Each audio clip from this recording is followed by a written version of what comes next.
If approved by the Commission, this would be the first land use plan for the City of Solana Beach. This item did have a staff report for your October hearing. And staff is recommending denial of the LUP as submitted and approval with suggested modifications. The first issue is overnight accommodations and the city's prohibition on short-term vacation rentals. The second area of disagreement with the city is on the city's brush management policies and their impact on environmentally sensitive habitat area. The final area of discussion is shoreline development. I had an ex-party with Solana Beach Councilmember Lisa Hebner. She addressed her concerns about vacation rentals, describing this as a deal breaker.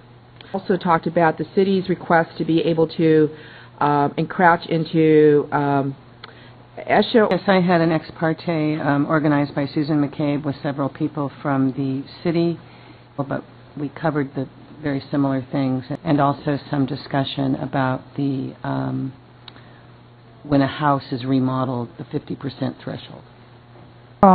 With David Ott, Leslie Meyerhoff, Johanna Canlis, Wendy Brotzman, Susan McCabe, and Ann Blemker. Again, we discussed the three issues, the rentals and the 7-day, and also the brush management, and then the shoreline development.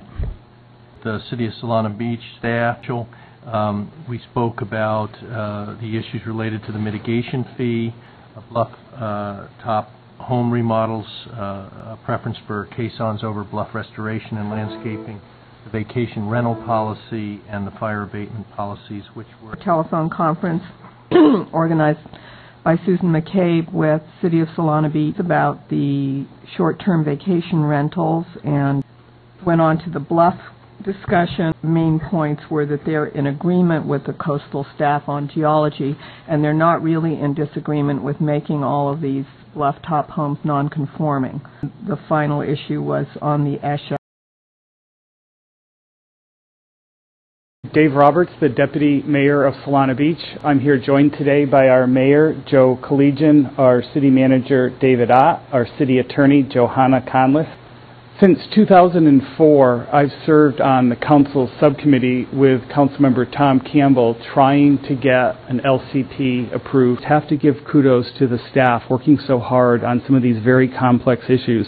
The other issue that I heard raised was the ESHA issue. However, we can work with staff. It is not a deal killer for us.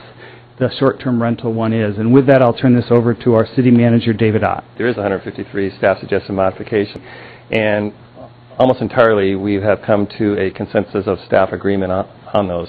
Within the last week, we actually have found more consensus between the two staffs in that we now agree as revised to recommend to our council mid and upper bluff restoration, preferred versus caisson issue, and that I just want to add to this, although there was a detailed presentation by your staff and did kind of give you a view of the 25-40 foot, but in reality in most properties in Solana Beach that line is actually going to be 70 feet based on margin of safeties and 75 years of erosion that you have to compute into that. But that being said, that's based on the most recent modifications by coastal staff. We do agree to that now.